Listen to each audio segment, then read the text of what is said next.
Hello everyone, today we are going to talk about Japan's most famous outlaw.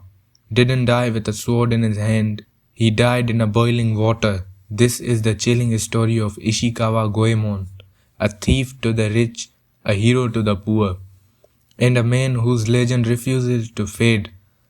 They call him the Japanese Robin Hood, but his truth is far more dramatic. Let's dive into the real tale of Goemon's rebel, who challenged the most powerful men of his time. Ishikawa Goemon was something of a legendary figure in Japanese history. One of his most notable exploits was the stealing of gold from rich nobles, which he would then distribute to the poor. In a sense, you could say that he was the Japanese Robin Hood. He was born sometime around 1558, but the historical information about Ishikawa Goemon was a little fragmentary, making him seem at times to be more like a folk hero than anything else. There is credible evidence to prove that the man did indeed exist. However, as in Toyotomi Hideyoshi's biography written in 1642, he mentions Goemon though in a less than flattering light, referring to him as a mere thief. It is also suggested that Goemon once tried to assassinate Oda Nobunaga, the first unifier of Japan. This can't necessarily be proven, but it does seem like something Goemon would wind up doing, considering he was said to have tried to assassinate Toyotomi Hideyoshi, that which would lead to his death. There are many accounts of Goemon's life, however. One incident states that he was born as Sanada Koronoshin in 1558 to a family of a samurai serving the Miyoshi clan in the Aiga province. But when his father was killed by the member of Ashikaga, the 15-year-old Sanada would swear revenge. In some tales, his mother was also murdered by Ashikaga shogunate during a struggle when Sanada would watch his parents die.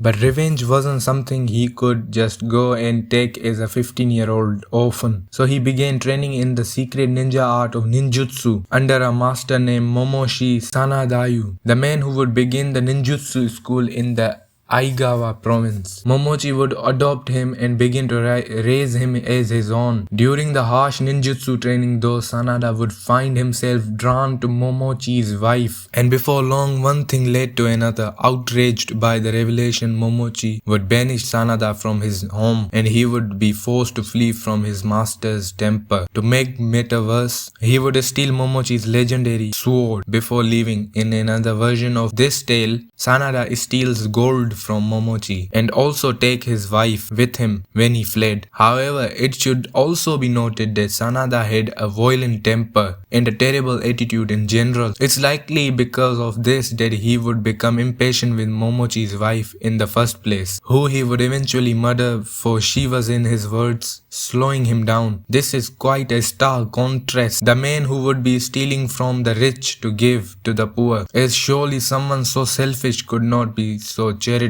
This leads to second version of Goemon's life. In this version, Ishikawa Goemon was named Gorokizu and was from the Kawachi province, and therefore not a runaway ninja at all. Gorokizu would move to the Kansai region and would form a band of thieves and bandits, where he would adopt the name Ishikawa Goemon. It's here he would establish an operation to rob the rich feudal lords, merchants, clerics, samurai, and just about anyone with something worth having. It's said that he would give his takings to the poor.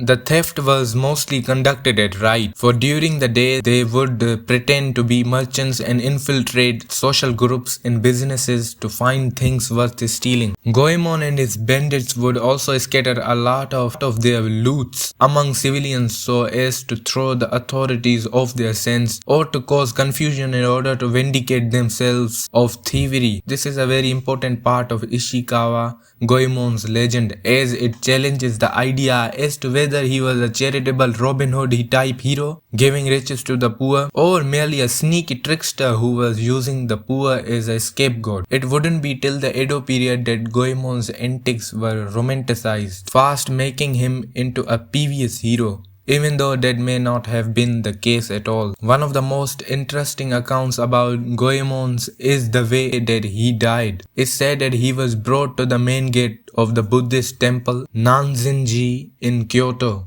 where he would be punished for his crimes of robbery and attempted assassinations. But like most things from Japanese history, there are some conflicting accounts. Goemon was said to have tried to kill Toyotomi Hideyoshi because his wife had been killed in one of Hideyoshi's bloody conquests. Goemon blamed Hideyoshi for the death of his wife and so snuck into Fushimi Castle, the home of Hideyoshi, and entered his room.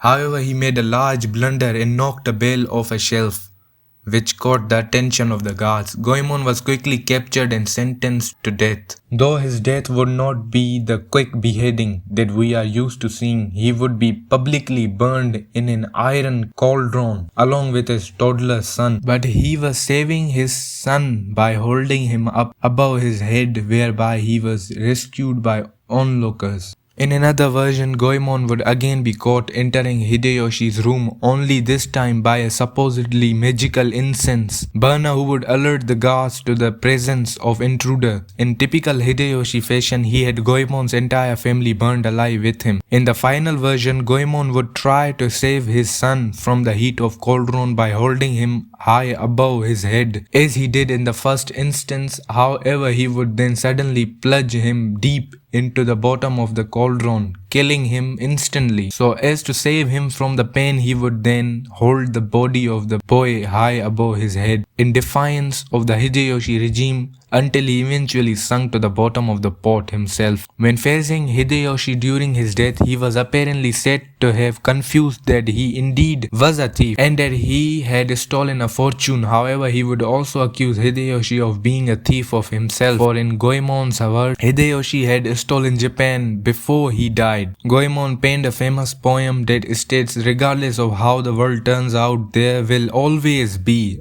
thieves. A tombstone is dedicated to him in the Daioin temple in Kyoto. In fact, large iron bathtubs in Japan are now called Goemon Boru, meaning Goemon's bath. The question is, was Ishikawa Goemon a regular moral hero who was aiding the poor, or was he a bit of a scoundrel, using the poor to maintain his facade as a merchant and to facilitate his getaways?